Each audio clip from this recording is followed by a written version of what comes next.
এওঁলোকৰ জিৰণি ল'বলৈ সময় নাই, ৰ'দ বৰষুণৰ কথা ভাবিবলৈ আহৰি নাই। অধিকাৰ প্ৰাপ্য মানে কি নুবুজে, এওঁলোক জীৱন যুঁজাৰু। আমি সৰুতে কিতাপত পঢ়িবলৈ পাইছিলোঁ গাত ৰ'দ নলগা বৰষুণ নপৰা মানুহৰ কাহিনী।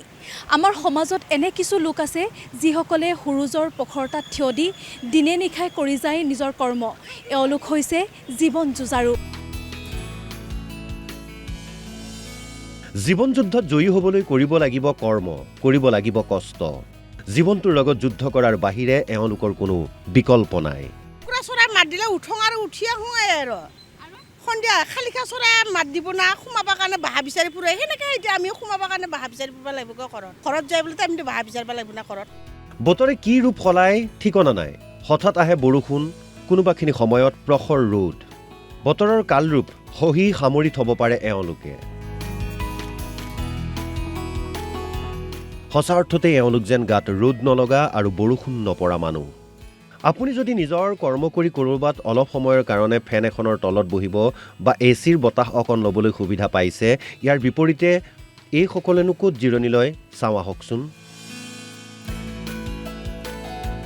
এনে দৃশ্যই মনটো বাৰুকৈয়ে চুই যায়। বতাহত শালি পৰা ছাতি ধৰি কাম কৰি কৰি তিতা কাপোৰ ৰ'দতে শুকায়। যিমানেই বৃদ্ধি পায় তাপমাত্ৰা, সিমানেই ৰ'দত পিঠিত কঢ়িয়াই বোজা। এনে পৰিস্থিতিত একাংশ শ্ৰমিকৰ কষ্ট দেখিলে আপোনাৰো অন্তৰাত্মা কঁপি উঠিব। নাই, এওঁলোক ভাগৰি নপৰে, জীয়াই থাকিব লাগিব। কষ্ট কৰে ঘৰখনৰ বাবে, কষ্ট কৰে সন্তানৰ বাবে। এওঁলোকৰ সমস্যাৰ না উত্তৰ থাকে না সমাধান থাকে, থাকে মাত্ৰ সকাহ। জীৱনটো সুখে নাই আৰু সুখে নাই।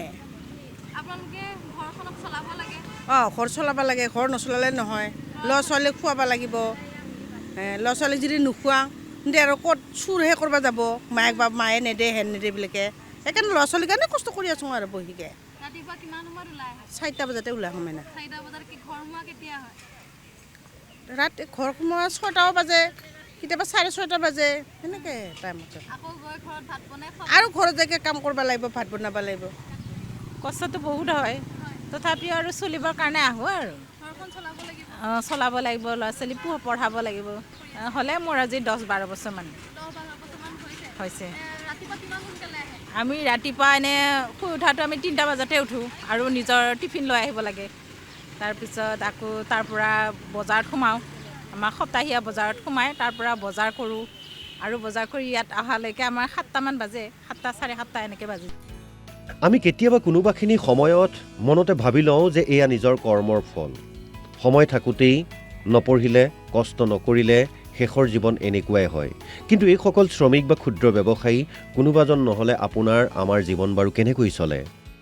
কোনোবাইতো এই কৰ্মসমূহ কৰিব লাগিব, কোনোবাখিনি সময়ততো এওঁলোকক প্ৰয়োজন হ'ব। প্ৰতিগৰাকী শ্ৰমিকলৈ আন্তৰ্জাতিক শ্ৰমিক দিৱসৰ শুভেচ্ছা জনালোঁ। সকলো কুশলে থাকক।